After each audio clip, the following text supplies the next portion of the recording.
Hey guys, so the talent trees for Arcane are finally here, and I've been digging into them a bit, trying to come up with some builds and feedback, so we'll go down both trees, focused primarily on single target raid damage first, and then we'll swing back around and make some modifications for a potential AoE Mythic Plus build. I'll also have Wowhead's talent tree calculator linked below in the description, so you guys can follow along if you want, and keep in mind that these trees are still a work in progress, and there's so many changes Blizzard can make between now and Dragonflight, so it's important we just give our feedback loud and clear, and hope they take it into consideration. Alright guys, so first things first, let's drill down some important abilities that we want to reach for in the first half of the Mage General tree. So we have Mirror Images, pretty important, Rune of Power, very important, and Altered Time, also pretty important. So we'll aim for these three. Let's start with Mirror Images, we'll take Ice Block, and then we have a choice between Rigid Ice or Winter's Protection. Rigid Ice, not useful at all in raid because we can't freeze raid bosses, so it would make more sense to take Winter's Protection, so we'll take that. That'll give us Mirror Images. As for reaching Altered Time, we'll take 1 point in Invisibility, and there's no point to take cooldown reduction on Counterspell in raid unless there's a fight that would specifically require it, so it would make more sense for us to just take Incantation of Swiftness for some extra mobility, and that'll give us Altered Time.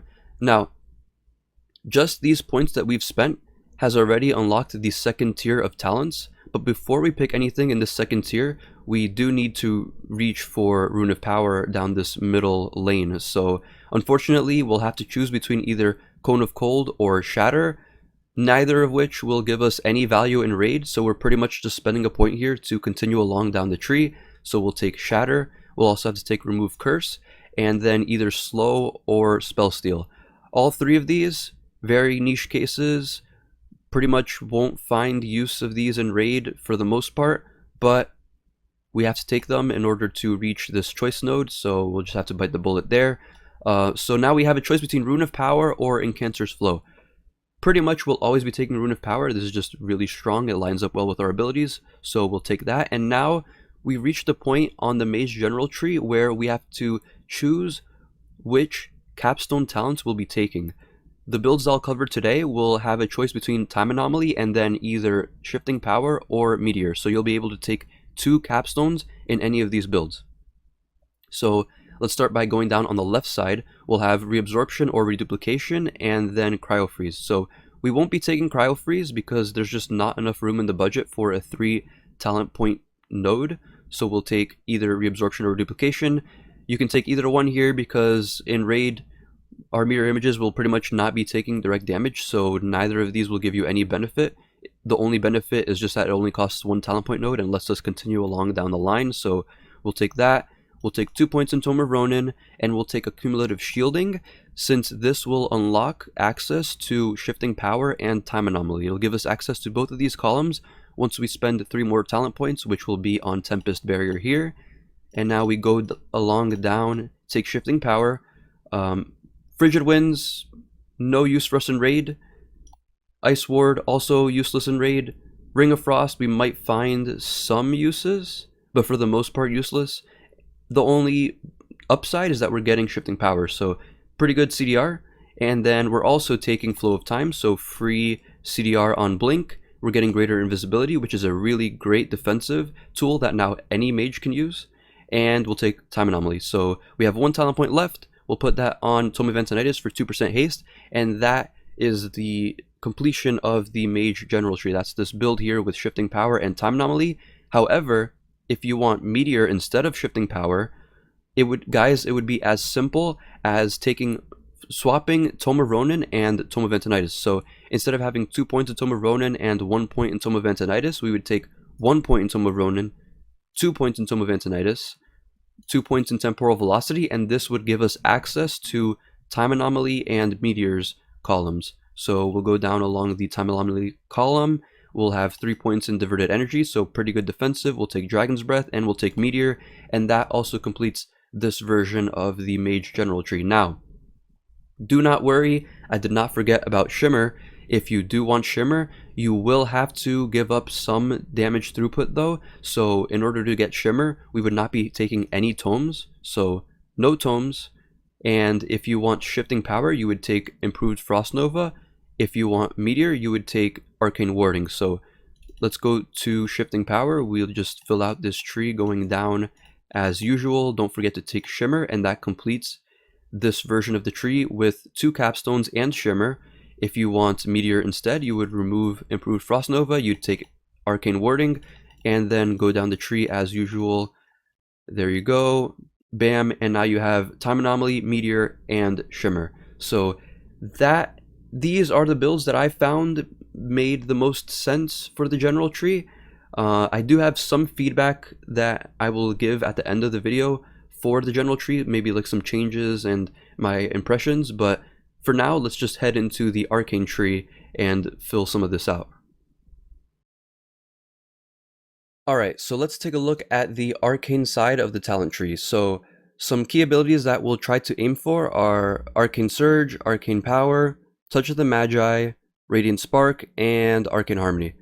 So we'll be going for a raid-focused single target build first, and we'll be trying to pick out some of these abilities, and then whatever points we have left will go towards damage throughput. So let's go ahead and get started. Arcane Missiles, Clear Casting, Arcane Surge. We'll take Rule of Threes. This will give us some pretty good mana management during our filler rotation. We'll take Improved Arcane Missiles, and then we have 1 point left to unlock the second tier of talents. We'll skip over Improved Arcane Explosion since we won't use this in single target. We'll take Impetus, Amplification, Improved Clear Casting, and this has unlocked the Arcane Harmony column. Next up, we'll take Arcane Power passive. We'll take Mana Adept, Resonance, and Touch of the Magi. So taking Touch of the Magi has unlocked the Radiant Spark column, and once we have 20 talent points, we'll be able to take both of these capstones. But until then, we need to fill out some talent points, so we'll be going into straight throughput. Anything that gives a single target throughput, we'll take it. So Improved Prismatic Barrier to get Enlightened. Arcane Familiar gives us free passive damage. Arcane Tempo gives us free passive stats. Presence of Mind, pretty good, unlocks Siphon Storm's column for us. The only negative here is that it did get nerfed by 1 Arcane Blast from live to these talent trees, so that's kind of a bummer, but we still need it, kind of, because it'll give us more consistency in our burns when we have to move and still be able to cast Arcane Blasts. So with all of these picked, we have 1 talent point left and 3 choices of throughput for single target. We have Nether Precision, Supernova, or Nether Tempest. Which one we pick of these 3 will just be based on sims, but for simplicity's sake, let's just say that Nether Tempest is the highest single target simming one. We'll just take that for now. And now we've unlocked our capstones. So let's start with Arcane Harmony. We'll take Illuminated Thoughts. This gives us 10% increased chance to proc clear casting, which is great. Concentration will make it so that sometimes when we use clear casting, we won't actually consume it, which is also pretty good. And then we'll take Arcane Harmony. We'll have a choice between Arcane Echo or Arcane Bombardment. I will be choosing Arcane Bombardment for now. Obviously, sims will dictate which one we choose, but I think Arcane Bombardment will be the play since it gives us 50% base Arcane Barrage damage against targets below 100% health, which is pretty much 100% uptime, and it synergizes pretty well with Resonance, so that seems like a pretty good combo. And then we'll take Radiant Spark and Harmonic Echo. We have 2 points left to spend, and I think it makes the most sense to spend these on Evocation and either Siphon Storm or Improved Evocation. Now, if we take Siphon Storm, Evocation will be a 2-minute cooldown, Arcane Surge will be a 1.5 minute cooldown, so I think this will turn Arcane's rotation into a 2-minute spec. I think it would make sense to hold Arcane Surge for every Siphon Storm Evocation, so yeah, it'll probably just turn the spec into a 2-minute spec. And if we take Improved Evocation, Evocation would be a 1-minute cooldown. That would be, we would have it lined up for every single Arcane Surge, which means we can Arcane Surge at full mana every single time. And this would just leave it how it currently is, where it's a 45 second spec with every minute and a half we have a big burn, and then followed by alternating between a big burn and a small burn, right? So that's how I think this choice node will affect the rotation.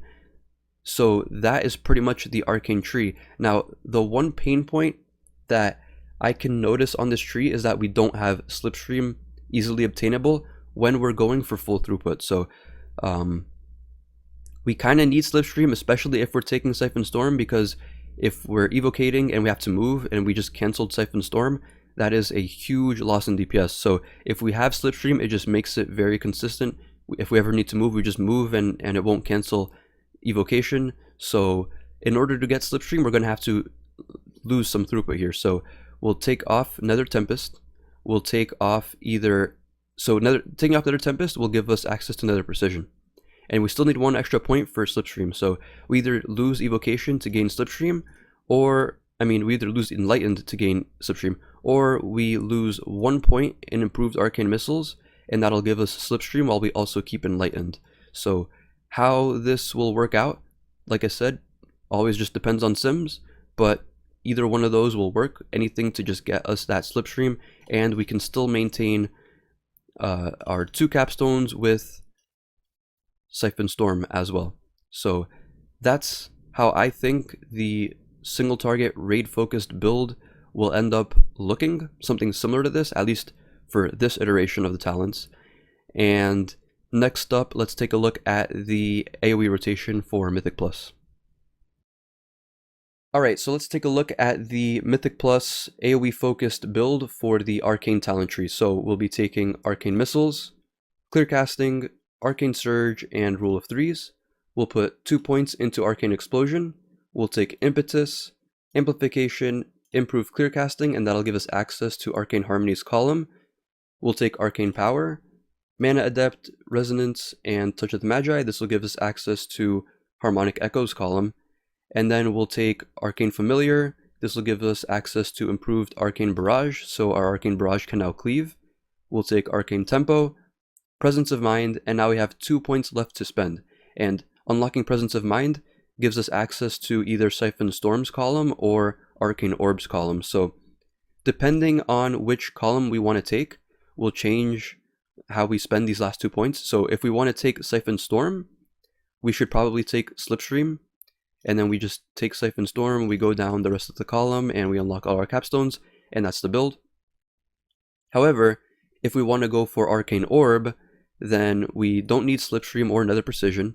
Instead, we put these 2 points on more throughput in Supernova and Reverberate, and then we skip Evocation, we go straight to Arcane Orb, and if we try to go down the talent tree again, we can only pick either Harmonic Echo or Arcane Harmony, since going down this tree costs 1 more talent point than the Siphon Storm column. So that kind of sucks. If we want Arcane Orb, we have to give up either Arcane Harmony or Harmonic Echo, so whichever one we choose will just end up being picked based on whatever sim's the best. And this is even worse if you want to go further down the Arcane Orb tree and pick up something in this choice node like Charged Orb. You now can't take any other capstone. So I think this is a pain point, and maybe this should get fixed by like lowering the cost of this talent node to only be 1, so you can actually pick up another capstone, like have 2 capstones every single time.